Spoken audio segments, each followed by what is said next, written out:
देखिए, सबसे बड़ा प्रॉब्लम तो है हेयरिंग लॉस। सुनाई देना ही कम हो जाता है। लोग आजकल कुछ भी काम करें तो ईयरबड्स लगा के रखते हैं, तो क्या उससे भी हमें कोई प्रॉब्लम होता है अगर हम लॉन्ग टाइम हियरिंग कर रहे हैं? क्योंकि डायरेक्ट लगा रहता है यहाँ पर, वो हाई इंटेंसिटी साउंड जाने की संभावना रहती है। थ्रोट कैंसर की भी बात अभी बहुत ज़्यादा होती है। इस स्टेज पे ये पता चल जाता है हम लोगों को। गले में दर्द होना, एक बार छाला हुआ ठीक हो गया, लेकिन ऐसा छाला जो ठीक नहीं हो रहा है, तो ये हो सकता है कि कैंसर का लक्षण है। आपके पास रूरल के भी पेशेंट्स आते होंगे, अर्बन पेशेंट्स भी आते होंगे। राइनोस्पोडियोसिस एक प्रकार का इन्फेक्शन है, सिर्फ अपने छत्तीसगढ़ में ही पाया जाता है और बहुत ज़्यादा मात्रा में पाया जाता है। तो तालाब में नहाने का जो ट्रेंड है, जहाँ पे गाय बैल भी नहाते हों और वहीं यदि आदमी नहाता है, तो वहाँ से इन्फेक्शन उसको फैल जाता है। जो डीजे बजता है उसका इंटेंसिटी तो इतना ज़्यादा रहता है कि यदि वो थोड़ी देर के लिए भी आदि, कई लोग तो हमारे पास आते हैं कि उनका दोनों कान डैमेज हो जाता है। तो आप IMA के प्रेसिडेंट भी रहे हैं, तो IMA और AOI कितना इम्पोर्टेंट होता है मेडिकल प्रैक्टिसेस के लिए? IMA जो है इंडियन मेडिकल एसोसिएशन है। आम पब्लिक की जो सोचने का तरीका है, जो है डॉक्टर्स का संगठन, उनके एक सोचने के तरीके में फ़र्क रहता है। तो जो एसोसिएशन जो रहता है, इन दोनों के बीच का ब्रिज बन के काम करता है। नमस्कार दोस्तों, स्वागत है आपका छत्तीसगढ़ पॉडकास्ट के एक नए खास एपिसोड में। हम अपने इस पॉडकास्ट में छत्तीसगढ़ के उन स्पेशल लोगों से मिलते हैं जो अपने काम से छत्तीसगढ़ का नाम रोशन तो करते ही हैं, साथ में यहाँ के हजारों जिंदगियों को छूते हैं। वैसे ही आज हमारे स्टूडियो में मौजूद हैं रायपुर के famous ENT specialist doctor Anil Jain. ENT का मतलब होता है ईयर नोज थ्रोट। ENT से रिलेटेड काफ़ी सारे टॉपिक्स पे हम लोग इनसे बात करने वाले हैं, चाहे वो कॉम्प्लेक्स सर्जरीज हो, थ्रोट कैंसर हो, लाइफस्टाइल की अवेयरनेस हो जो हम लोग रोज़मर्रा की चीज़ों में करते हैं, और ऐसे न्यू टेक्नोलॉजीज़ जो ENT को चेंज कर रही है। तो मिलते हैं हम आज के गेस्ट डॉक्टर अनिल जैन से और बहुत सारी चीज़ों पे इनसे बात करते हैं।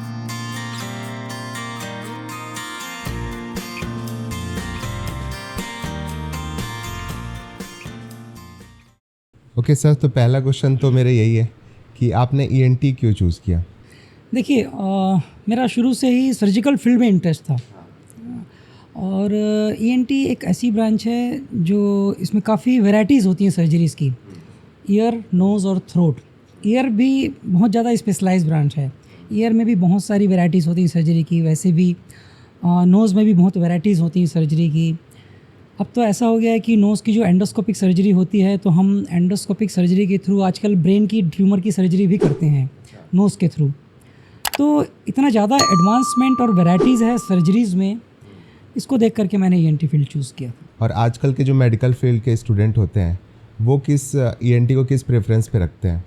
आजकल के जो मेडिकल स्टूडेंट्स हैं, वो थोड़ा सा मैंने देखा है कि जो फील्ड ज़्यादा कंफर्टेबल रहता है उनके लिए, जो लाइफ में ज़्यादा ईज़ रहता है, तो ऐसी जो ब्रांचेज जिसमें इमरजेंसीज कम हो, हेडेक कम हो और रिटर्न ज़्यादा हो, तो आजकल लोग ऐसा चूज़ करने लग गए हैं। तो ये जो ENT बोलते हैं अपन, ईयर नोज थ्रोट, ये क्या पूरा कनेक्टेड होता है, इसलिए इसका एक सिंगल ब्रांच होता है? हाँ, यही कारण है।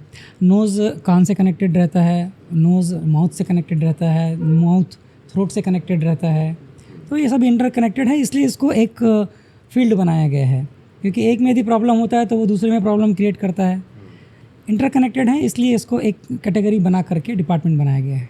हम जो लोग होते हैं यूजुअली कान वगैरह को पेन से, कीज से, बहुत सारी चीज़ों से, और जो कान जो साफ़ करने के जो बर्ड्स आते हैं वो भी हम यूज़ करते हैं, लेकिन मैंने रील्स वगैरह में देखा है कि इससे भी बहुत सारे प्रॉब्लम जनरेट होते हैं। वैसे यूज़ नहीं करना चाहिए इस सबसे। ईयरबड्स है या फिर कान साफ़ करने के कुछ इंस्ट्रूमेंट्स भी आते हैं आजकल मार्केट में, तो लोग खुद ही अपना साफ़ करते रहते हैं। देखिए, कान को आप खुद तो देख नहीं सकते हैं, है ना। बिना देखे आप यदि साफ़ करने की कोशिश करेंगे तो चोट लगने का चांस रहता ही है। कई पेशेंट ऐसे आते हैं कि साफ़ करते करते चोट लग गया, खून निकलने लग गया। कई बार ऐसा रहता है कि थोड़ा बहुत मैल रहता है, तो आप बिना देखे साफ़ करते हैं तो वो अंदर और पुश हो जाता है, वो प्रॉब्लम क्रिएट करता है। प्रॉपर वे क्या है इसका? देखिए, यदि कान में थोड़ा बहुत मैल जम जाता है तो उसको ऐसे क्लीनिंग की ज़रूरत नहीं रहती है।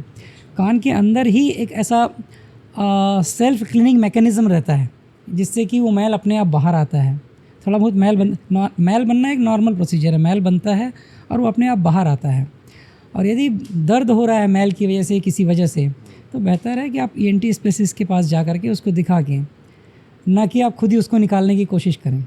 है ना, इससे नुकसान होने के चांसेस ज़्यादा हैं। थोड़ा बहुत यदि पानी चला गया नहाते समय तो बाहर आप ईयरबड से कॉटन से हल्का सा क्लीन कर सकते हैं, बट अंदर से साफ़ करने की कोशिश ना करें। हमारे ईयर से जो डिस्चार्जेस होते हैं वो कैसे होते हैं और इनको किन चीज़ों की ज़रूरत पड़ती है? नहीं, डिस्चार्जेस मतलब एक तो मैंने बताया कि वैक्स भी एक प्रकार का डिस्चार्ज है ना, कभी कभी लिक्विड फॉर्म में निकलता है वो। तो वैक्स का बनना एक नॉर्मल प्रोसीजर है, ये सभी के कान में बनता है और वो बाहर निकलता है, वो एक नॉर्मल प्रोसीजर है। एक दूसरा डिस्चार्ज होता है इन्फेक्शन की वजह से होता है ना, वो एक बीमारी है। तो वो जो डिस्चार्ज आता है, कभी कभी कान में फंगल इन्फेक्शन हो जाता है, उसकी वजह से भी आ सकता है। कान के बाहरी हिस्से में इन्फेक्शन हो गया, उसकी वजह से आ सकता है। कान के पर्दे में छेद हो गया, उसकी वजह से आ सकता है। कान की हड्डियां गलने वाली एक बीमारी होती है जिसको कि हम कोलेस्ट्रोमा बोलते हैं, उसकी वजह से भी पस आ सकता है, जिसमें कि बहुत बदबूदार मवाद आता है। तो ये अलग अलग बीमारियां हैं जिसकी वजह से कान से पस आ सकता है। तो इनका अलग अलग प्रकार से ट्रीटमेंट होता है, कई बार इसमें सर्जिकल ट्रीटमेंट की भी ज़रूरत पड़ती है। नोज़ की बात करें हम लोग तो कुछ लोग भी ऐसे होते हैं जो माउथ ब्रीदर होते हैं, जो हमेशा मुंह से सांस लेते हैं, तो वो नॉर्मल होता है या फिर उस पर भी कोई डेंजरस चीज़ होती है? नहीं, देखिए, माउथ ब्रीदिंग जो है, मुंह से सांस लेना नॉर्मल चीज़ नहीं है। एक नॉर्मल इंसान नाक से सांस लेता है। नाक से जब बराबर सांस आती है तो मुंह नहीं खुलता। जब भी नाक से बराबर सांस आ रही है, आप सो रहे हैं, तो मुंह आपका बंद रहेगा। यदि आदमी माउथ ब्रीदर है, इसका मतलब उसकी नाक से सांस बराबर नहीं जा रही है दोनों तरफ से, तो और वो मुंह खोल के सांस लेता है, तो ये एक नॉर्मल प्रोसीजर नहीं है। नींद में भी या बाकी समय भी शरीर को ऑक्सीजनेशन, नॉर्मल ऑक्सीजनेशन की ज़रूरत होती है। उसके लिए प्रॉपर नाक से सांस आना ज़रूरी होता है। और यदि नाक में किसी प्रकार का रुकावट है सांस लेने की, किसी भी प्रकार की बीमारी से हो, तो फिर आदमी को नॉर्मल ऑक्सीजनेशन के लिए मुंह खोलना पड़ता है। लेकिन जब कभी कभी नाक का ऑब्स्ट्रक्शन, नाक में जो रुकावट है, इतनी ज़्यादा हो जाती है तो लोगों को खर्राटे आने लग जाते हैं, तो फिर वो ऑक्सीजनेशन प्रॉपर नहीं होता है, तो उसकी भी ट्रीटमेंट की फिर ज़रूरत पड़ती है। ओके। तो माउथ ब्रीदिंग नॉर्मल नहीं है, इसका प्रॉपर इन्वेस्टिगेशन होना चाहिए कि किस कारण से माउथ ब्रीदिंग हो रही है, किस कारण से नाक से सांस बराबर नहीं आ रही है, और उसका फिर वैसे इलाज होना चाहिए। तो इसी से एक दूसरा क्वेश्चन भी आता है कि स्नोरिंग लोग करते हैं और एक एपनिया होता है, स्लीपिंग एपनिया, तो दोनों कैसे डिफरेंस है? देखिए, स्लीप एपनिया जो होता है वो स्नोरिंग का ही, मतलब जब बहुत ज़्यादा स्नोरिंग हो जाती है तो वो स्लीप एपनिया में कन्वर्ट हो जाता है। जैसे कि मैंने आपको बताया नेज़ल ऑब्स्ट्रक्शन की बात की, नाक से जब सांस लेने में रुकावट आती है, आदमी जब सोता है तो उसका जो तालू का जो हिस्सा रहता है ना, पीछे चला जाता है, तो जो थोड़ा ऑब्स्ट्रक्शन रहता है नाक का, वो कंप्लीट ऑब्स्ट्रक्शन में बदल जाता है। तो आदमी नाक से सांस लेने की कोशिश करता है तो वहाँ से फिर आवाज़ निकलती है, तालू जो है फड़फड़ाता है, उसको हम स्नोरिंग बोलते हैं। जब वही ऑब्स्ट्रक्शन कंप्लीट हो जाता है कि बिल्कुल सांस आना बंद हो जाए, नाक से सांस आना बंद हो जाए, मुंह से भी सांस आना बंद हो जाए, तो पूरी सांस रुक जाती है, उसको एपनिया बोलते हैं। एपनिया मीन्स पूरी तरीके से सांस का रुक जाना। स्लीप एपनिया मीन्स नींद में पूरी तरीके से सांस का रुक जाना। जब मुंह से भी सांस नहीं जा रहा है, नाक से भी सांस नहीं जा रहा है, तो फिर वो स्लीप एपनिया में चला जाता है आदमी। तो वो जो एपनिया रहता है मोमेंट्री रहता है, थोड़ी देर के लिए, 10 सेकेंड 20 सेकेंड, किसी किसी का तो लंबा भी रहता है। तो उसके कारण से बॉडी में ऑक्सीजन कम जाता है, तो फिर वो ब्रेन से सिग्नल जाता है, तो फिर आदमी थोड़ा अवेक होता है, तो फिर वो सांस लेना चालू करता है। तो इसको हम स्लीप एपनिया बोलते हैं। ये मोमेंट्री रहता है, लेकिन ये अच्छी चीज़ नहीं है। तो इसका ट्रीटमेंट तो ठीक है, डॉक्टर के पास गया, ट्रीटमेंट हो रहा है, मगर डेली लाइफ में इसके लिए हम लोग क्या करना चाहिए? फिटनेस रिलेटेड या फिर योगा या फिर ऐसे कुछ भी चीज़ें जो हम कर सकते हैं? जी हाँ, यदि थोड़ी बहुत स्नोरिंग है, वो एक सबसे बड़ा फैक्टर होता है ओबेसिटी। मोटापा एक बहुत बड़ा फैक्टर है ओबेसिटी के लिए। यदि आप वज़न अपना कम कर लेते हैं तो थोड़ा बहुत जो स्नोरिंग रहती है, हल्की फुल्की स्नोरिंग जो रहती है, वो ऐसे ही ख़त्म हो जाती है। योगा बहुत अच्छी चीज़ है इसके लिए, से बॉडी का ऑक्सीजनेशन अच्छा होता है, बॉडी में ऑक्सीजनेशन अच्छा होता है। वज़न कम करना चाहिए, है ना, इससे भी स्नोरिंग में फ़र्क पड़ता है। तो साइनसाइटिस को लेके क्या मिथ्स हैं और क्या फैक्ट्स होते हैं? देखिए, लोग किसी भी चीज़ को साइनस का प्रॉब्लम बोल देते हैं, है ना। साइनसेस क्या होता है? बेसिकली साइनसेस जो होते हैं, अपने नाक के आजू बाजू ऊपर में एक बोन्स के बीच में एक खाली जगह होती है जिसमें कि नॉर्मली हवा भरा रहता है, उसको साइनस बोलते हैं। साइनस एक नॉर्मल चीज़ है जो सभी के शरीर में पाया जाता है। चेहरे में जो हड्डियाँ रहती है वो साइनसेस रहती है उसमें, और नॉर्मली उसमें एयर भरा रहता है। तो लोग नॉर्मली साइनस का प्रॉब्लम है तो किसी भी चीज़ को साइनस का प्रॉब्लम बोलते हैं। ज़रा भी हेडेक हुआ तो साइनस का प्रॉब्लम है, कुछ भी हल्का भारीपन लगा तो साइनस का प्रॉब्लम है। साइनस का प्रॉब्लम मतलब ये होता है, मेडिकल टर्म में देखें तो साइनस में यदि किसी प्रकार का इन्फेक्शन हो जाए, सूजन आ जाए, पस हो जाए, कोई ट्यूमर हो जाए, तो वो साइनस का प्रॉब्लम है। जो कॉमन प्रॉब्लम है साइनस का वो होता है साइनोसाइटिस। साइनोसाइटिस होने के 2-3 मुख्य कारण होते हैं। एक उनमें से एक एलर्जी है। जो लोग किसी चीज़ से एलर्जी है जिनको, चाहे ठंडी चीज़ों से हो, डस्ट से हो, खाने पीने की चीज़ों से हो, तो उस एलर्जी की वजह से बहुत ज़्यादा सिक्रीशंस बन जाने लगते हैं साइनसेस में, और वो नॉर्मली ड्रेन नहीं हो पाते हैं नाक में। नॉर्मली क्या होता है, सभी के साइनसेस में कुछ सिक्रीशंस बनते हैं और वो ऑटोमेटिकली बाहर निकलते हैं, नाक में आते हैं और अपने आप वो गले में आ जाता है। ये एक नॉर्मल प्रोसेस है ये। लेकिन एलर्जी में क्या होता है, ये सिक्रीशंस का बनना बहुत ज़्यादा हो जाता है। जब बहुत ज़्यादा हो जाता है तो वो नॉर्मली वो गले में नहीं आ पाता, वो नाक से निकलने लगता है, या फिर वो साइनस में जाम होने लगता है। तो फिर नाक से डिस्चार्ज आना, हेडेक होना, नाक का बंद हो जाना, ये फिर ये साइनोसाइटिस के लक्षण होते हैं, जिसको कि हम साइनोसाइटिस बोलते हैं। दूसरा एक कारण होता है एलर्जी के अलावा कि हमारे नाक की या साइनसेस की बनावट में ही ऐसा कुछ प्रॉब्लम है कि जो नॉर्मली जो सिक्रीशंस बन रहे हैं वो ड्रेन नहीं हो पा रहे हैं, वहाँ से निकल नहीं पा रहे हैं, वो रुक जाते हैं। चाहे वो नाक की हड्डी के टेढ़ेपन के कारण हो, या साइनसेस में कोई बनावट में, उसका एनाटॉमी में ऐसी कोई चीज़ हो कि वो जो सिक्रीशंस बन रहे हैं वहाँ पर वो नॉर्मली ड्रेन नहीं हो पाते हैं। ड्रेन चूँकि नहीं हो पा रहे हैं तो वो साइनसेस में कलेक्ट होने लगते हैं, वहीं जमा होने लगते हैं, तो फिर इसमें इन्फेक्शन होने लगता है। तो फिर वो प्रॉब्लम्स होती हैं, नाक से सांस लेने में प्रॉब्लम, नाक से डिस्चार्ज आना, हेडेक होना, चेहरे में दर्द होना, ये सब प्रॉब्लम होना चालू हो जाता है। ओके, सो बेसिकली अगर मतलब ये जो आपने सिम्टम्स बताए हैं, ये अगर लोगों को हो रहा है तो चांसेस है कि वो साइनोसाइटिस हो सकता है वो। अच्छा, वो कंफर्म तो हॉस्पिटल जाके ही हॉस्पिटल होगा। जाकर के जब वो कोई ENT स्पेशलिस्ट उसको चेक करेगा तो वो बताएगा कि ये साइनोसाइटिस है कि नहीं, और है तो किस कारण से है और उसका क्या इलाज है। नॉइज़ की अगर बात करें, ईयर्स की स्पेशली, तो आजकल मार्केट में बहुत सारे बड्स आ रहे हैं। ईयरबड्स तो कॉमन हो गए हैं, लोग आजकल कुछ भी काम करें तो ईयरबड्स लगा के रखते हैं। तो क्या उससे भी हमें कोई प्रॉब्लम होता है अगर हम लॉन्ग टाइम हियरिंग कर रहे हैं? देखिए, आप ईयर प्लग लगा के यदि आप कुछ सुन रहे हैं, कुछ भी कन्वर्सेशन कर रहे हैं, कान में आवाज़, देखिए यदि वॉल्यूम लो है तो बहुत ज़्यादा इसका इफ़ेक्ट नहीं पड़ता है। लेकिन उसमें यदि, क्योंकि क्या, चूँकि डायरेक्ट लगा रहता है यहाँ पर वो कान के पास में, तो इस बात के चांसेस रहते हैं कि वो डायरेक्ट वॉल्यूम जो है कान के मेम्ब्रेन को जाती है, हाई इंटेंसिटी साउंड जाने की संभावना रहती है।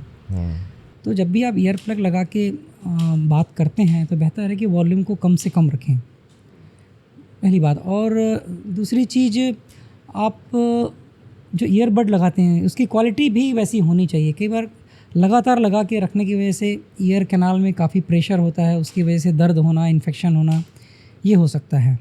तो एक तो वॉल्यूम उसका बहुत कम से कम होना चाहिए और बहुत लंबे समय तक इस्तेमाल नहीं करना चाहिए उसका, और प्रॉपर फिटिंग वाले ईयरबड जो है वो यूज़ करना चाहिए। ओके, क्योंकि ईयरबड्स के शिकार आजकल हर एज ग्रुप वाले हैं, यंग भी हैं, मिडिल एज वाले जॉब वगैरह के लिए सुनते हैं, और ओल्ड एज भी भजन वगैरह सुनने के लिए हर टाइम यूज़ कर रहे हैं आजकल। रायपुर में भी नॉइज़ पोल्यूशन बहुत बढ़ रहा है। लाइक आप कहीं भी ट्रैफिक पे खड़े होंगे तो हॉन्किंग हर टाइम रहता है। इससे क्या क्या प्रॉब्लम अभी जनरेट हो रहा है लोगों को? देखिए, सबसे बड़ा प्रॉब्लम तो है हेयरिंग लॉस, सुनाई देना ही कम हो जाता है। यदि कोई भी आदमी बहुत समय तक किसी एक पर्टिकुलर लेवल से ज़्यादा का साउंड, डेसिबल्स में हम लोग उसको मापते हैं साउंड को, डेसिबल से, एक पर्टिकुलर डेसिबल 70 डेसिबल के ऐसा ऊपर का साउंड है, 60 डेसिबल के ऊपर का साउंड है, उससे यदि लंबे समय तक उससे एक्सपोजर हो रहा है तो उससे सुनाई देने की क्षमता उसकी कम हो जाती है। कान में सीटी जैसी आवाज़ आने लगती है, एक प्रॉब्लम ये होता है। ब्लड प्रेशर बढ़ने की संभावना रहती है, चिड़चिड़ापन आने की संभावना रहती है। एक तो ये हो गया। दूसरा, यदि बहुत ज़्यादा लाउड इंस्टेंटली, मतलब 100 डेसिबल से ऊपर, 120 डेसिबल, मैं डीजे की बात करूँगा। हाँ, डीजे जो बजता है आजकल, चाहे वो शादियों में हो, चाहे धार्मिक त्योहारों में हो, है ना, इस प्रकार का जो डीजे बजता है उसका इंटेंसिटी तो इतना ज़्यादा रहता है कि यदि वो थोड़ी देर के लिए भी आदि उसमें एक्सपोज हो गया तो कई लोग तो हमारे पास आते हैं कि उनका दोनों कान डैमेज हो जाता है, डीजे से इतना ज़्यादा साउंड रहता है। अच्छा। दूसरी बात, ये जो डैमेज होता है इसका यदि तुरंत उपचार नहीं किया जाता है तो ये परमानेंट होने की संभावना बहुत ज़्यादा रहती है। थोड़ा भी यदि डिले हो जाते हैं इसका उपचार करने में तो ये हियरिंग लॉस परमानेंट हो जाता है। ओके। यदि आप समय से भी पहुंच जाते हैं तो इस बात की गारंटी नहीं रहती कि ये पूरा ठीक हो पाएगा कि नहीं हो पाएगा, क्योंकि बहुत विभिन्न प्रकार के ट्रीटमेंट इसमें देने पड़ते हैं। विग्रस ट्रीटमेंट तुरंत देना पड़ता है तो रिकवरी होती है, लेकिन ज़रा भी लेट हो गए तो ये परमानेंट होने के चांस रहते हैं। ये प्रॉब्लम तो हमारे रायपुर में मतलब सीवियर हो चुका है। ये तो मेरे ख्याल से सभी लोग इस चीज़ को एक्सपीरियंस करते हैं, लेकिन सुधरता कोई नहीं है। आप कहीं भी देख लीजिए, शादियों में देख लीजिए, चाहे धार्मिक त्योहारों में देख लीजिए, हर जगह डीजे ज़रूरी हो गया है। मतलब हाँ, लोग जो है अपने शादियों का जो डेट है, धार्मिक त्योहारों का जो डेट है, डीजे की अवेलेबिलिटी के हिसाब से फिक्स करते हैं, ऐसा हो गया है। तो ये बहुत गलत है। अगर मैं एक्सपोज हो रहा हूँ इन मतलब हाई नॉइज़ एरिया पे और मुझे होना ही है, तो मैं ऐसे कुछ प्रिकॉशन ले सकता हूँ वहाँ पे जिनसे मुझे ख़तरा कम हो? आप कुछ स्पेशलाइज्ड आजकल ईयर प्लग्स आ गए हैं जिसको यूज़ करके आप उस जो लाउड साउंड है उससे आप बच सकते हैं, लेकिन उसको आप बहुत लगातार भी यूज़ नहीं कर सकते हैं। अच्छा। यदि साउंड बिल्कुल आना बंद हो जाएगा तो भी ठीक नहीं है, आपको पता भी नहीं चलेगा क्या चल रहा है आसपास जो है वो। तो जो स्पेशलाइज्ड ईयर प्लग्स हैं वो आप कभी कभी यूज़ कर सकते हैं उसके लिए, आपको यदि काम करना बिल्कुल ज़रूरी ही हो गया है। और दूसरा तरीका कि आप बीच बीच में अपना ऑडियोमेट्री चेकअप कराते रहें, जांच कराते रहें, ताकि यदि आपके कान अफेक्ट होना चालू हो गया है तो आप वर्क प्लेस को, फैक्ट्री की इस जगह से आप वहीं काम करें, लेकिन दूसरी जगह काम कर ले जहाँ पे एक्सपोजर आपका साउंड से कम है, क्योंकि इससे जो प्रॉब्लम होगा उसका ट्रीटमेंट डिफ़िकल्ट है। इसलिए जितना ज़्यादा बचाव हो सके वही ज़्यादा अच्छा है। आजकल कॉकलियर इम्प्लांट भी चल रहे हैं मार्केट में, तो वो कितना सही होता है, उसको कितना अडॉप्ट करना चाहिए? देखिए, कॉकलियर इम्प्लांट एक बहुत अच्छा इनोवेशन है हमारे ईएनटी के फील्ड में। बहुत ही यूज़फुल ऑपरेशन है ये, ऑपरेशन करके लगाया जाता है ये। विशेष करके जो बच्चे डेफ पैदा होते हैं, जन्मजात जो कान से नहीं सुन पाते हैं, ऐसे बच्चों के लिए बहुत ज़्यादा उपयोगी है ये। ऐसे बच्चे जो जन्म से सुन नहीं पा रहे हैं, दोनों कान उनका ख़राब हो गया है और बहुत ज़्यादा ख़राब हो गया है, तो वैसे बच्चों में ये कॉकलियर इम्प्लांट की सर्जरी कराना बहुत उपयोगी होता है। अच्छा, क्या होता है ये? देखिए, कॉकलियर इम्प्लांट जो होता है एक प्रकार से हियरिंग एड जैसा रहता है, जिसको कि हम कान के अंदर ऑपरेशन करके फिट होते हैं। हमारे कान के 3 हिस्से होते हैं, एक होता है एक्सटर्नल ईयर, एक होता है मिडिल ईयर, एक होता है इनर ईयर। तो ये जो जन्मजात बीमारी होती है बच्चों में जिसमें कि हम कॉकलियर इम्प्लांट करते हैं, वो जो इनर ईयर का प्रॉब्लम रहता है। इनर ईयर मतलब जो कान के सबसे भीतरी हिस्सा होता है जो ब्रेन से कनेक्टेड रहता है नसों के द्वारा, वो हिस्से में प्रॉब्लम होती है। तो उस हिस्से में जब प्रॉब्लम होती है तो ये दवाइयों से ठीक नहीं हो पाती है, तो इसके लिए किसी प्रकार के ऑपरेशन या हियरिंग एड की ज़रूरत पड़ती है। जब किसी भी प्रकार के पावरफुल हियरिंग एड से भी यदि रिस्पॉन्स नहीं आता है बच्चों में, तब फिर हमको कॉकलियर इम्प्लांट करने की ज़रूरत पड़ती है। तो ये जो कॉकलियर इम्प्लांट रहता है, इसको ऑपरेशन करके इसके इलेक्ट्रोड्स रहते हैं, इस इलेक्ट्रोड्स को हम ऑपरेशन करके इनर ईयर में फ़िट करते हैं। डायरेक्ट इनर ईयर में फ़िट होता है ये। तो जो इनर ईयर में प्रॉब्लम है उसको हम बाईपास करके वो जो इलेक्ट्रोड को डायरेक्ट नसों से जोड़ देते हैं। अच्छा, जो सिग्नल्स आ रहे हैं वो आपका जो सिग्नल्स जो आएंगे, साउंड सिग्नल्स जो रहेंगे, बाहर में एक हियरिंग एड जैसा फिट रहेगा, वो इलेक्ट्रोड के थ्रू सीधे इनर ईयर पे जाएगा। अच्छा, वो आपका एक्सटर्नल ईयर जो रहता है, बाहरी कान है, कान का पर्दा है, कान की सुनाई देने की हड्डियां हैं, इसको सबको बाईपास करके सीधे इनर ईयर पे जाता है, तब फिर वो उसको सुनाई आता है। इसमें एक चीज़ और बोलना चाहूँगा कि कॉकलियर इम्प्लांट जो है बच्चों में पर्टिकुलर एज पे ही करा लेना चाहिए, लेट नहीं करना चाहिए। जितनी जल्दी कॉकलियर इम्प्लांट होगा उतना ही अच्छा रिज़ल्ट आता है इसको। देखिए, बच्चा जब सुनता है तभी वो बोलना सीखता है। जब उसके कान से आवाज़ ब्रेन में जाती है, वही ब्रेन उस आवाज़ को सीखता है, फिर उसी आवाज़ को वो मुंह से निकालता है।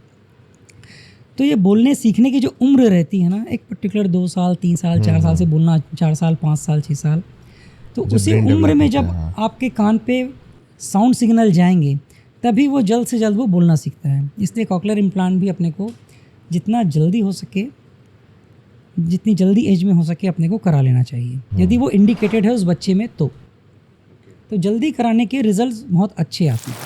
अब जैसे बात करते हैं कि आपके पास रूरल के भी पेशेंट्स आते होंगे, अर्बन पेशेंट्स भी आते होंगे, तो इनमें क्या रेशियो होता है इन बीमारियों को लेके? क्योंकि जो रूरल पब्लिक होती है उनकी इम्यूनिटी हाई होती है और जो अर्बन पब्लिक होती है उनमें अवेयरनेस बहुत ज़्यादा होता है, तो इनके पेशेंट्स के रेशियो क्या होते हैं? देखिए, रूरल पॉपुलेशन में एक है चीज़ की हाइजीन का बड़ा प्रॉब्लम होता है। बहुत हाइजीन बहुत अच्छा मेंटेन नहीं कर पाते हैं वो अपना, इसलिए जो कान की बीमारियों का जहाँ तक सवाल है, हाइजीन बराबर मेंटेन नहीं होने से कान में इन्फेक्शन होने के चांसेस ज़्यादा रहते हैं। तो ये प्रॉब्लम इसलिए अर्बन पॉपुलेशन में थोड़ी कम देखी जाती है बनिस्बत की रूरल पॉपुलेशन में। एक दूसरा प्रॉब्लम होता है जो कि सिर्फ रूरल पॉपुलेशन में ही देखने में आता है ENT में, वो राइनोस्पोडियोसिस एक प्रकार का इन्फेक्शन है जो कि सिर्फ अपने छत्तीसगढ़ में ही पाया जाता है। अच्छा। और बहुत ज़्यादा मात्रा में पाया जाता है। ये बीमारी जो होती है तालाब में नहाने से फैलती है। तो तालाब में नहाने का जो ट्रेंड है वो अपने यहाँ के गांव में बहुत ज़्यादा है, लोग तालाब में ही नहाते हैं। और वैसी जगह में जहाँ पे जानवर भी नहाते हों, गाय बैल भी नहाते हों, और वहीं यदि आदमी नहाता है तो वहाँ से ये इन्फेक्शन उसको फैल जाता है। तो ये जो इन्फेक्शन है राइनोस्पोडियोसिस नाक में मस्से के रूप में पेशेंट को हो जाता है। नाक से खून निकलना, नाक से सांस लेने में रुकावट आना, इवन यहाँ तक कि गले में भी आ जाता है। ये इतना बड़े बड़े मस्से हो जाते हैं नाक में। तो ये प्रॉब्लम सिर्फ रूरल एरियाज़ में पाए जाते हैं और सिर्फ छत्तीसगढ़ में पाए जाते हैं। हाँ, और या फिर जो एडजॉइनिंग स्टेट्स हैं छत्तीसगढ़ के, जैसे कि उड़ीसा हो गया, वहाँ मिलता है ये बीमारी बहुत ही अपने एरिया में बहुत कॉमन है और दूसरी जगह बिल्कुल नहीं है। नाम भी नहीं सुने होंगे, नाम भी सुने नहीं रहते लोग, कभी एक आध देख लिए तो देख लिए, लेकिन छत्तीसगढ़ में बहुत ही बहुतायत से पाया जाता है।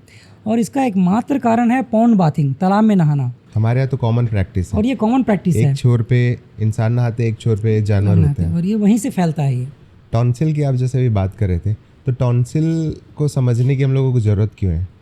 टॉन्सिल के बारे में मैं बताऊँ, टॉन्सिल नॉर्मली सभी के गले में पाया जाता है। बेसिकली टॉन्सिल जो होता है एक लिम्फॉइड टिश्यू बोलते हैं हम लोग।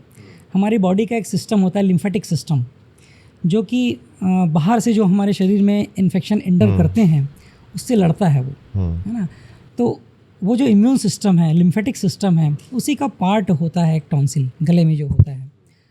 तो गले में टॉन्सिल के अलावा टॉन्सिल जैसे ही लिम्फॉइड टिश्यूज़ और भी पाए जाते हैं।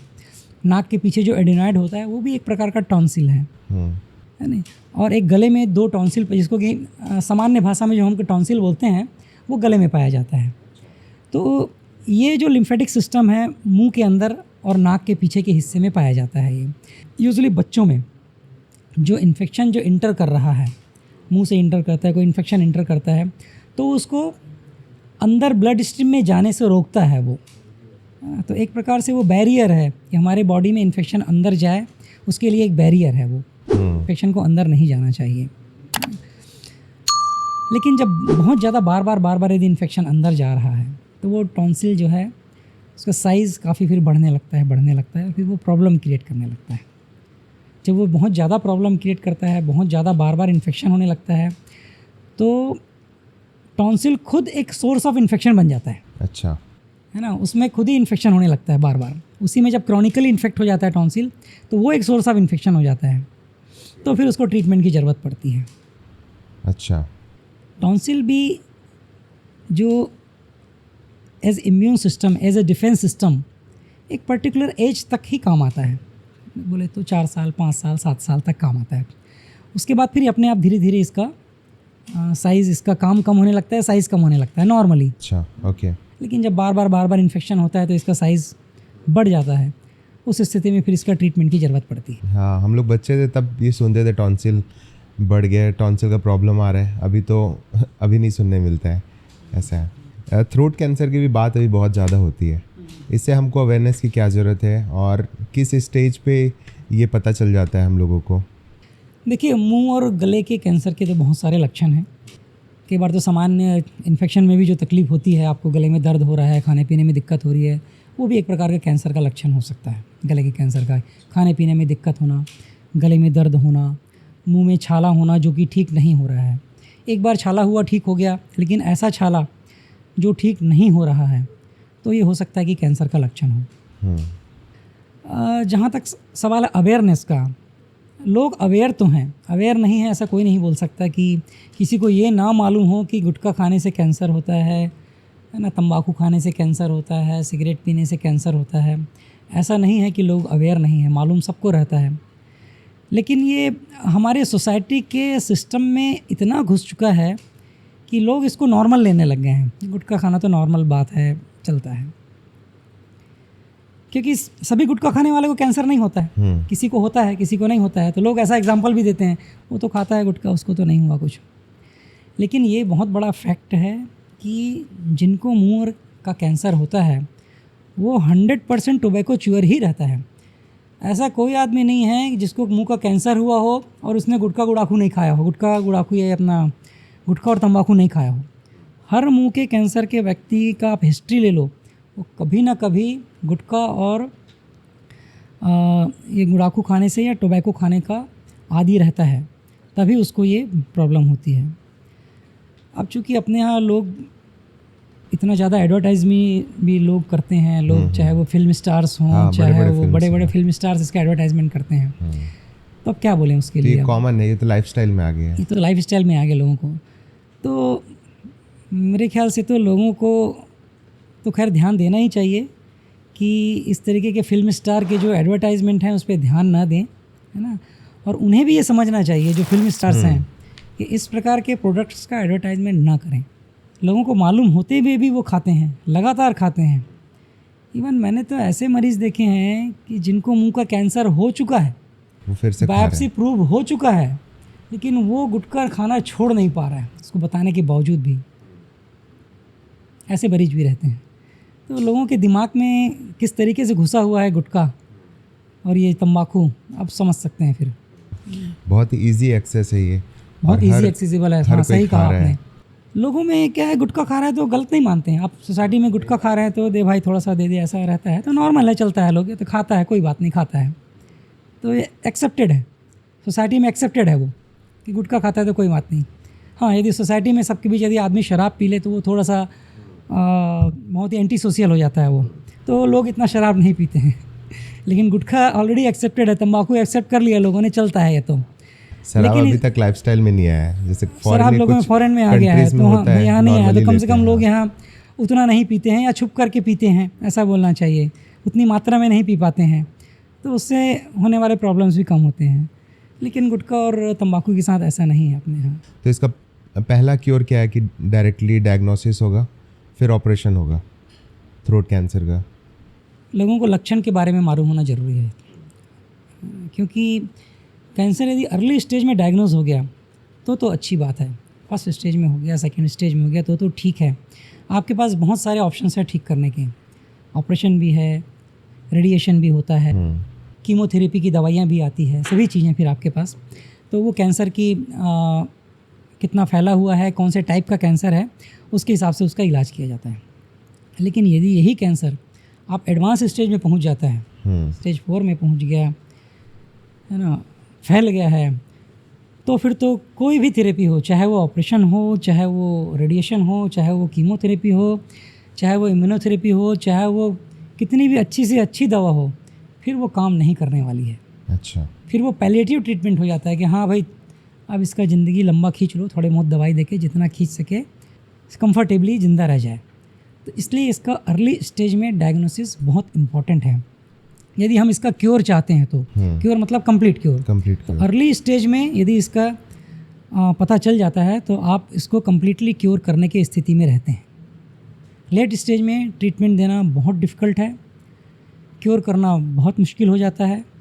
और यदि आप क्योर कर भी लेते हैं तो लाइफ पहले जैसे फिर वो नहीं रह जाती। बहुत सारी फिर डिफॉर्मिटीज़ और कोमॉर्बिडिटीज़ आपकी ज़िंदगी में रह जाती हैं। अगर मैं सारे ENT सर्जरीज़ की बात करूं तो आपने अभी तक सबसे कॉम्प्लेक्स सर्जरी कौन सी की है? देखिए, कॉम्प्लेक्स सर्जरीज तो सभी में ही रहती है, चाहे आप कान में ले लें, चाहे आप नाक की सर्जरी लें, चाहे आप गले की सर्जरी ले लें। मैं यूजुअली एंडोस्कोपिक सर्जन, नाक का एंडोस्कोपिक सर्जरी करता हूँ मैं।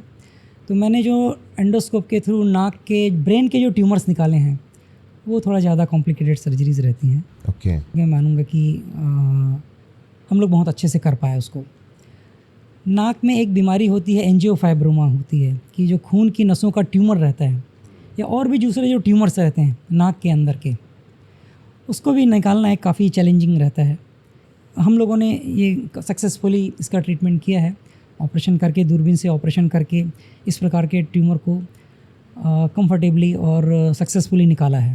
ओके। का ट्यूमर हो, चाहे नाक का ट्यूमर हो, चाहे साइनसेस का ट्यूमर हो, तो आजकल दूरबीन के द्वारा कम मॉर्बिडिटी से इसको अच्छे से किया जा सकता है और हमने किया है इसको। गले का जहाँ तक सवाल है, गले में जो ट्यूमर्स होते हैं, सर्जरीज होती हैं, कई बार थायराइड की सर्जरी जैसे हो गई, थायराइड में भी ऑपरेशन की ज़रूरत पड़ती है। तो थायराइड का जो ग्लैंड रहता है कभी कभी चेस्ट के नीचे चला जाता है, चेस्ट में चला जाता है, वो यहाँ से बोन के नीचे चेस्ट में चला जाता है। ओके। तो हमने ऐसे भी ऑपरेशंस किए हैं, थायराइड, बड़े बड़े थायराइड के ट्यूमर्स निकाले जो चेस्ट के अंदर चला गया हो, उसका ऑपरेशन करके हमने निकाला है उसको। तो ये काफ़ी चैलेंजिंग सर्जरीज रहती है। कुछ एक सर्जरी रहती है गले में ही, जो एक बड़ी आर्टरी रहती है, मेन आर्टरी रहती है, जिसको कि हम कैरोटिड बोलते हैं, कैरोटिड आर्टरी, जो कि पूरी ब्रेन को ब्लड सप्लाई करती है। तो उसमें भी एक प्रकार का ट्यूमर होता है जिसको कि हम कैरोटिड बॉडी ट्यूमर बोलते हैं। तो हमने ऐसी ट्यूमर्स को भी निकाला है अपने फील्ड में। यहाँ पर अपने कैरियर में मैंने ऐसी, बहुत रेयर बीमारी है ये, लेकिन हमने अपने कैरियर में इसको सक्सेसफुली किया है इसको। और ईयर से रिलेटेड? ईयर में एक सर्जरी रहती है, कोलेस्टेटोमा सर्जरी। कभी कभी ये बहुत लिमिटेड रहती है, कम, थोड़ी ज़्यादा जगह फैली हुई नहीं रहती है, तो इजीली निकल जाती है। लेकिन जब ये बहुत एक्सटेंसिव बीमारी रहती है, जो कान की हड्डियाँ गल जाती है, कान जो है एनाटॉमिकली बहुत कॉम्प्लिकेटेड स्ट्रक्चर है। हाँ। तो ये जो बीमारी रहती है छोटी छोटी जगहों में अंदर ही अंदर फैली रहती है। तो इसको निकालना, माइक्रोस्कोप के थ्रू निकालना, ये भी काफ़ी चैलेंजिंग रहता है, क्योंकि इसका आप एक पार्ट भी नहीं छोड़ सकते अंदर। थोड़ा भी छूट गया, इट्स लाइक कैंसर। ये कैंसर नहीं है ये बीमारी, कोलेस्टेटोमा, लेकिन इसका नाम ही वैसे ही है, कोलेस्टेटोमा। टोमा मतलब ये होता है कि कोई ट्यूमर जैसी बीमारी है। ये कैंसर नहीं है, लेकिन कैंसर जैसी बीमारी है कि आप इसका एक भी टिश्यू अंदर नहीं छोड़ सकते आप बाहर, कि आप दवा से ठीक कर ले नहीं कर सकते। तो एक एक जगह से इस टिश्यू को हमको निकालना पड़ता है। तो इस प्रकार के जो एक्सटेंसिव कोलेस्टेटोमा सर्जरीज होती हैं वो हमने किए हैं। कान में तो खैर और भी बीमारियां होती हैं जो हम लोग करते हैं रूटीन में, है ना। ओटोस्क्लेरोसिस करके एक बीमारी होती है, ओटोस्क्लेरोसिस। इसमें सुनाई देने की क्षमता कम हो जाती है आदमी की, कान की हड्डियाँ चिपक जाती है, तो उस बीमारी का ऑपरेशन भी हम लोग करते हैं। और जो पहले ट्रेडिशनल तरीके चलते थे सर्जरी के या फिर ट्रीटमेंट के, और अभी के डेट पे कितना एडवांसमेंट हो गया है? काफ़ी एडवांसमेंट जैसे है। आपने जिस टाइम पे स्टार्ट किया होगा तब वो प्रोसीजर कैसे होता था और आज के डेट में कैसे होता है वो सारी चीज़ें? अभी तो बहुत फ़र्क आ गया है। आज से मैं 25-30 साल पहले यदि देखता हूँ, जब ENT सर्जरी मैंने चालू की थी, तब तो एंडोस्कोप भी नहीं आया था। नाक का जो एंडोस्कोप है, उसी समय जस्ट जब हम PG कर रहे थे उसी समय एंडोस्कोप का इन्वेंशन हुआ था, नाक का एंडोस्कोप का। तो उस समय तो बिना एंडोस्कोप के सर्जरी होती थी। अच्छा। तो एंडोस्कोप ने तो ENT की सर्जरी में तो रिवोल्यूशन ला दिया, कहना चाहिए। मतलब पूरा का पूरा चेंज ही हो गया है। पहले जो बिना एंडोस्कोप से हम सर्जरी करते थे आज से 25-30 साल पहले, और आज जो एंडोस्कोप से करते हैं, तो रिज़ल्ट में बहुत ज़्यादा फ़र्क पड़ता है पेशेंट के, और बहुत ज़्यादा कोई कॉस्ट भी नहीं बढ़ता है। लेकिन हाँ, थोड़ा तो ठीक है कि एक अच्छा एंडोस्कोप, एक अच्छा कैमरा, एक अच्छा मॉनिटर, ऐसी टाइप की चीज़ें जो आपको चाहिए, थोड़ा तो कॉस्ट बढ़ता ही है। तो उस समय में और इस समय में एक तो एंडोस्कोप का बहुत फ़र्क आ गया है। दूसरा एक चीज़ है कोबुलेशन। कोबुलेशन जो है अभी पिछले 10-15 साल ही हुए हैं इसको आए, इससे भी नाक की सर्जरी में बहुत ज़्यादा फ़र्क आया है। ये क्या होता है? कोबुलेशन एक प्रकार की मशीन है जिससे कि आप टिश्यू का डिसेक्शन करते हैं ऑपरेशन से। जैसे आप चाकू छुरी से डिसेक्शन करते हैं, नॉर्मली जो है मैनुअली कट करके करते हैं, या आर्टरी फॉरसेप्स से डिसेक्ट करते हैं। तो ये कोबुलेशन जो होता है, इसमें 2 प्रकार के मोड होते हैं, एक एब्लेशन मोड और एक कोबुलेशन मोड, जिसकी मदद से आप टिश्यू का डिसेक्शन कर सकते हैं, ऑपरेशन कर सकते हैं। और एक कोगुलेशन मोड की हेल्प से आप जो ब्लीडिंग हो रही है उसको बंद कर सकते हैं। तो एक बहुत ही अच्छा इंस्ट्रूमेंट है, एक टूल है, जिसकी वजह से गले की और नाक की बहुत सारी सर्जरी आप कर सकते हैं, कंफर्टेबली कर सकते हैं। पेशेंट को इसमें फ़ायदा ज़्यादा होता है। पेशेंट को दर्द कम होता है, खून कम निकलता है, चीरा लगाने की ज़रूरत कम पड़ती है, स्कार कम आता है और रिज़ल्ट भी अच्छे आते हैं। तो पहले के ज़माने में और अभी के ज़माने में तो बहुत फ़र्क आ गया है ट्रीटमेंट वाइज। हाँ, कॉस्ट वाइज थोड़ा सा इंस्ट्रूमेंट का जो कॉस्ट है वो चूँकि बढ़ता है थोड़ा सा, वो तो है। हाँ, अभी एक टेली कंसल्टेशन का भी ट्रेंड पे है, काफ़ी सारे हॉस्पिटल्स इसको अडॉप्ट कर रहे हैं धीरे धीरे। ये क्या चीज़ है? देखिए, टेली कंसल्टेशन का मतलब दूर से कंसल्ट करना। टेली जैसे टेलीग्राम होता है, टेलीफोन होता है, मतलब दूर से कंसल्ट करना, टेली कंसल्टेशन हुआ। तो इसका उपयोग जो है सबसे ज़्यादा कोविड टाइम पे हुआ, जब आप पर्सनली लोगों से घर बैठे आपको इलाज की ज़रूरत थी, उस समय काफ़ी यूज़ हुआ। अभी भी इसकी काफ़ी उपयोगिता है कि जो लोग काफ़ी दूर रहते हैं, दूर दराज के लोग हैं, आ नहीं पा रहे हैं किसी कारण से, या तो बीमारी के कारण से नहीं आ पा रहे हैं, या कुछ फाइनेंशियल प्रॉब्लम है, ट्रैवलिंग में प्रॉब्लम है तो नहीं आ पा रहे हैं, तो ये टेली कंसल्टेशन ऐसे लोगों के लिए काफ़ी यूज़फुल है। कम से कम आपको एक प्राइमरी ट्रीटमेंट मिल जाता है, डॉक्टर से आप कंसल्ट कर लेते हैं।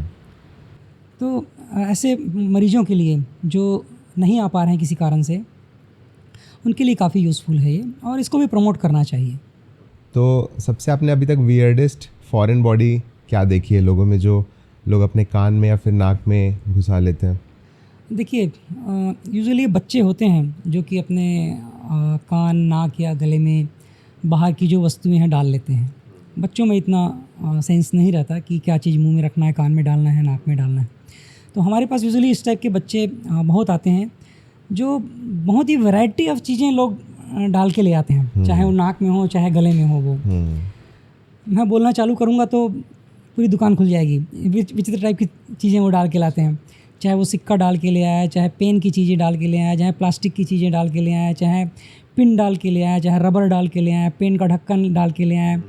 खाने पीने की चीज़ें हैं, नॉन वेज फिश बोन फंस जाता है, मटन का बोन फंस जाता है ना, अलग अलग टाइप के बोन, डेंचर फंस जाता है, दांत फंस जाता है, ये सब नाक कान गले में सब जगह। अच्छा। बड़ी फॉरेन बॉडीज यूजुअली गले में चली जाती हैं, बड़ी जैसे सिक्का हो गया है, खाते खाते जो चीज़ें फंस जाती है, नॉन वेज जो बोन्स वगैरह रहती है वो सब गले में जाती है। छोटी जो फॉरेन बॉडीज़ होती हैं है ना, वो कान में बच्चे डाल लेते हैं, मोती हो गया, रबर हो गया, पेंसिल हो गया, इस टाइप की चीज़ें कान में डाल लेते हैं लोग, है ना। बड़ी चीज़ें जो होती है ये एक्सीडेंटली चला जाता है, डाल लेते हैं नहीं बोलना चाहिए मुझे, एक्सीडेंटली वो मुंह में रखा हुआ बच्चा अंदर चला गया, सांस की नली में फंस गया, खाने की नली में फंस गया, फिर उसको निकालना पड़ता है। सेफ्टी पिन, हमने तो एक बार सांस की नली में सेफ्टी पिन फंस गया था, उसको निकालना पड़ा था। अच्छा, है ना।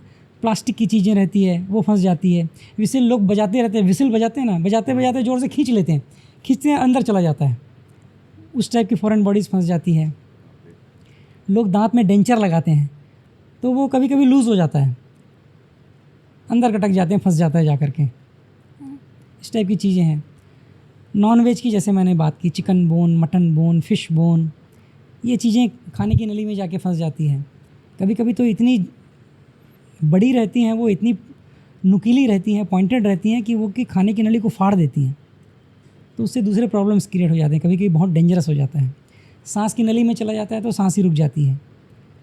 तो इस प्रकार की बहुत सारी फॉरेन बॉडीज़ हैं, बहुत वेराइटीज़ हैं जिसको कि निकालते हैं हम लोग। तो फिर इनको आप निकालते कैसे? लाइक इतने बड़े बड़े ऑब्जेक्ट्स हैं, उसको पेट से कैसे निकालेंगे? ये दूरबीन से निकाला जाता है। भाई देखिए, जो चीज़ अंदर जा रही है तो इतना बड़ा तो है कि हम निकाल भी लें उसको, जब जा सकती है तो वो निकल भी सकती है, तो दूरबीन से निकालना पड़ता है ना, स्पेशल टेक्निक से निकालना पड़ता है उसको। कभी कभी ऐसा होता है कि फॉरेन बॉडी फिर पेट में भी चला जाता है, वो पेट में चला जाता है तो फिर वो फिर गैस्ट्रो वाले जो रहते हैं, जो पेट के डॉक्टर रहते हैं, वो उसको डील करते हैं फिर। सो आप IMA के प्रेसिडेंट भी रहे हैं, तो IMA और AOI कितना इम्पोर्टेंट होता है मेडिकल प्रैक्टिसेस के लिए, और आप जब थे तो आपने क्या क्या काम किया था उस पर? देखिए, इस टाइप के जो ऑर्गेनाइजेशंस हैं, आपने जैसे AOI की बात की, तो AOI जो है एक कान नाक गला रोग विशेषज्ञों का संगठन है। IMA जो है इंडियन मेडिकल एसोसिएशन है, सभी प्रकार के मॉडर्न मेडिसिन प्रैक्टिस करने वाले डॉक्टर्स का एक संगठन है। सभी संगठन की अपनी उपयोगिता रहती है। जहाँ तक सवाल है AOI जो कि ENT एसोसिएशन है, और IMA जो मॉडर्न मेडिसिन प्रैक्टिस करने वाले डॉक्टर्स का एसोसिएशन है, मैं दोनों ही एसोसिएशन के अध्यक्ष पद पर पहले रह चुका हूँ मैं जी। जहाँ तक सवाल है मेडिकल प्रैक्टिस की, किसी भी एसोसिएशन का मुख्य उद्देश्य रहता है कि अपने जो सदस्यगण हैं उनके बीच में जो नॉलेज को स्प्रेड करना, एक दूसरे से नॉलेज को बढ़ाना, कि जो नॉलेज एक बंदे के पास है तो वो दूसरे को दे, दूसरे के पास है तो वो तीसरे को दे, एक दूसरे को नॉलेज देना। तो ये जो नॉलेज देने और लेने का जो काम होता है, तो इसके लिए हम लोग अलग अलग टाइप के कॉन्फ्रेंसेस अरेंज करते हैं, CMEs अरेंज करते हैं। देखिए, मेडिकल फील्ड एक ऐसा फील्ड है, ऐसा नहीं कि आपने MBBS कर लिया, MS कर लिया, MCH कर लिया तो आपका सीखना ख़त्म हो गया। आपको ज़िंदगी भर सीखना है, ज़िंदगी भर अपग्रेड होना है। अपग्रेडेशंस तो आते रहते हैं, नई नई टेक्नोलॉजी आती रहती हैं। तो इस टेक्नोलॉजी के बारे में सभी को पता चले, सभी डॉक्टर्स को पता चले। तो ये जो एसोसिएशन है, इस तरीके की साइंटिफिक एक्टिविटीज़ करके, CMEs ऑर्गेनाइज़ करके, कॉन्फ्रेंसेस ऑर्गेनाइज़ करके लोगों के नॉलेज को अपग्रेड करती है। और डेफिनेटली जब डॉक्टर्स का नॉलेज अपग्रेड होगा, नॉलेज ज़्यादा बढ़ेगा, तो लोगों का इलाज भी ज़्यादा अच्छे से कर पाएंगे, लेटेस्ट टेक्नोलॉजी से कर पाएंगे। तो ये एसोसिएशन का एक मुख्य उद्देश्य ये रहता है। और दूसरा एक उद्देश्य रहता है कि आम पब्लिक के जो सोचने का तरीका है और एक संगठन जो है, डॉक्टर्स का संगठन, उनके एक सोचने का तरीके में फ़र्क रहता है। तो जो एसोसिएशन जो रहता है, इन दोनों के बीच का ब्रिज बन के काम करता है। एसोसिएशन में जो पोस्ट होल्डर्स रहते हैं उनको दोनों चीज़ जगह की समझ रहती है ना। जो डॉक्टर्स हैं उनके भी समझ रहती है कि उनकी क्या थिंकिंग है, उनको कैसी प्रैक्टिस करनी चाहिए, और आम लोगों से भी उनके संबंध रहते हैं, वो क्या डॉक्टर से एक्सपेक्ट करते हैं उनको मालूम रहता है। तो डॉक्टर्स के एक्सपेक्टेशन को पब्लिक तक पहुंचाना और पब्लिक के एक्सपेक्टेशन को डॉक्टर्स तक पहुंचाना, ये भी काम एसोसिएशन का रहता है, पोस्ट होल्डर्स का रहता है। तो ये काम भी एसोसिएशन करती है। तीसरी चीज़ रहती है कि जो अपने एसोसिएशन के सदस्य हैं उनकी जो समस्याएं हैं, है ना, चाहे वो किसी भी चीज़ से संबंधित हो, है ना, चाहे फाइनेंस से रिलेटेड हो, चाहे बहुत सारी प्रॉब्लम है, आम प्रॉब्लम रहती है ना, नॉलेज से रिलेटेड हो, इंस्ट्रूमेंट से रिलेटेड हो, या और भी जो भी प्रॉब्लम हो। आजकल के गवर्नमेंट के रूल्स रेगुलेशन इतने ज़बरदस्त आ गए हैं कि प्रैक्टिस करना बड़ा मुश्किल हो गया है। उससे रिलेटेड जो समस्याएं हैं, है ना, तो ये सबको दूर करना, ये सब एसोसिएशन का काम होता है। जो कि फिर जो एसोसिएशन के जो मेंबर्स हैं, जो पोस्ट होल्डर्स हैं, गवर्नमेंट से बातचीत करके इन समस्याओं को सुलझाती है ना। तो ये सब हमने किया है जब मैं अध्यक्ष पद पर था। तो एक मेरा कॉमन क्वेश्चन ये है कि आप जब प्रिपेयर किए होंगे MBBS के लिए और आज के दौर को आप देखते हैं, तो क्या डिफरेंस आपको लगता है? आपके टाइम पे ज़्यादा टफ था या फिर आज ज़्यादा टफ है? देखिए, मेडिकल फील्ड तो कभी सरल नहीं रहा है। ये पहले भी टफ था और आज भी टफ है। हाँ, लेकिन अब नंबर ऑफ़ सीट्स की जहाँ तक बात है, नंबर ऑफ़ डॉक्टर्स की बात है, अब काफ़ी ज़्यादा हो गई है। तो मुझे तो ऐसा लगता है कि अभी कंपटीशन ज़्यादा बढ़ गया है, ऐसा बोलना चाहिए। कि नंबर ऑफ़ डॉक्टर्स भी काफ़ी ज़्यादा हो गए हैं। ठीक है, ज़रूरत है लोगों को डॉक्टर्स की ज़्यादा ज़रूरत है, तो इसलिए भी ज़्यादा डॉक्टर्स बन रहे हैं, ये बात सही है। लेकिन ज़्यादा डॉक्टर्स बनने के साथ साथ ज़्यादा क्वालिटी के डॉक्टर्स बने, वो भी ज़्यादा ज़रूरी है। ये इम्पोर्टेंट सिर्फ है। डॉक्टर्स की क्वांटिटी बढ़ाने से लोगों को ज़्यादा फ़ायदा होगा, ऐसा नहीं है। वो क्वालिटी भी आपको देनी पड़ेगी जहाँ से वो डॉक्टर अभी बन रहे हैं। नंबर ऑफ़ मेडिकल कॉलेजेस बहुत खुल रहे हैं, नंबर ऑफ़ डॉक्टर्स बहुत बन रहे हैं, लेकिन पहले के समय के जो क्वालिटी थी, वो क्वालिटी अभी उतनी नहीं रह गई है। कारण एक ही है कि जब क्वांटिटी ज़्यादा हो जाती है तो उसको मेंटेन करना थोड़ा सा मुश्किल हो जाता है। तो क्वालिटी को भी मेंटेन करना उतना ही ज़रूरी है जितना कि आप क्वांटिटी दे रहे हैं। तो आपने पढ़ाई कहाँ से की है और रायपुर कैसे शिफ्ट हुए आप? देखिए, मेरा MBBS रायपुर से ही है। मैं रायपुर का ही, मेरा जो अल्मा मैटर है ना, वो रायपुर ही है। मैं पंडित जवाहरलाल नेहरू मेडिकल कॉलेज का एल्यूमनाई हूँ मैं, है ना। मेरा MBBS यहीं से है, मैं यहीं का हूँ। MS करने के लिए मैं ग्वालियर चला गया था। मैंने ENT की जो पढ़ाई है, मास्टर ऑफ सर्जरी, वो मैंने ग्वालियर से किया है। और फिर मैंने इसके बाद MS करने के बाद जो ट्रेनिंग होती है, स्पेशल ट्रेनिंग होती है, स्पेशल इंस्ट्रूमेंट्स की जो ट्रेनिंग होती है, वो फिर मैंने बॉम्बे के दूसरे हॉस्पिटल्स में ली। फिर उसके बाद वापस लौट करके रायपुर में ही आकर के फिर मैंने प्रैक्टिस चालू की। फिर आपका जो हॉस्पिटल है, रूप जीवन हॉस्पिटल, उसकी शुरुआत आपने फिर कैसे की यहाँ पे? देखिए, मैंने ये 2005 में 2005-6 में ये हॉस्पिटल मैंने खोला है ये। उससे पहले मैं कुछ साल और प्रैक्टिस कर रहा था, ईएनटी की प्रैक्टिस करता था मैं। ईएनटी को प्रैक्टिस करते हुए रायपुर में मेरे को आज 25 साल पूरे हो गए हैं। 25 साल से मैं ईएनटी की प्रैक्टिस कर रहा हूँ रायपुर में। और हॉस्पिटल मैंने खोला है तब से। हाँ, जब से छत्तीसगढ़ में तो खैर एमबीबीएस जब मैंने किया था 1987 में। मैं 1986 में आ गया था छत्तीसगढ़ रायपुर, तो 1986 में रायपुर हूँ। मैं बॉर्न एंड बॉट अप तो छत्तीसगढ़ से ही हूँ, मेरी पैदाइश भी छत्तीसगढ़ की ही है ना। तो जहाँ तक सवाल है इसका प्रैक्टिस का मेरे, तो मैं ईयर 2000 से ईएनटी की प्रैक्टिस कर रहा हूँ रायपुर में। और मैंने 2005 में फिर मैंने अपना हॉस्पिटल खोला यहाँ पर, रूपजीवन हॉस्पिटल। और उसके बाद फिर मैं धीरे धीरे अपग्रेड करता चला गया। डेफिनेटली एक साथ जब छोटा हॉस्पिटल खुला, नंबर ऑफ़ बेड्स भी कम थे, नंबर ऑफ़ स्टाफ भी कम थे। ये सेम उसी लोकेशन पे था या फिर कहीं और? सेम लोकेशन पे था ये, सेम लोकेशन पे था ये, अभी भी वहीं पर है आज पर, है ना। आज 20 साल हो गए इस हॉस्पिटल को करीब, तो उसी लोकेशन पर ही है। तो धीरे धीरे चीज़ें अपग्रेड होती गई, धीरे धीरे दूसरे डिपार्टमेंट्स भी जुड़ते गए। ईएनटी तो खैर अपग्रेड होता ही गया कि फिर हम पहले ईएनटी के कुछ सर्जरीज़ करते थे, फिर दूसरी लेटेस्ट सर्जरीज़ करने लग गए, बड़ी सर्जरीज़ करने लग गए, दूसरे इक्विपमेंट्स हम खरीदने लग गए। तो धीरे धीरे फिर हमने इसको ग्रो किया ऐसा। So thank you for coming in our podcast. ENT के बारे में मेरे को बिल्कुल इतनी सारी चीज़ें पता नहीं थी, काफ़ी अवेयर हुआ मैं, और इस पॉडकास्ट को देख के भी बहुत सारे लोग अवेयर होंगे। So thank you for coming. आपका भी बहुत बहुत धन्यवाद। आपने मुझे मौका दिया कि मैं अपने विचार लोगों तक पहुंचा सकूं, ईएनटी के बारे में, मेडिकल फील्ड के बारे में लोगों को बता सकूं। बहुत सारी भ्रांतियां हैं लोगों में, अवेयरनेस कम से कम है। तो आपका भी बहुत बहुत धन्यवाद कि मैं ये माध्यम बना कि लोगों तक मैं अपने विचार पहुंचा सका। Thank you. Thank you sir.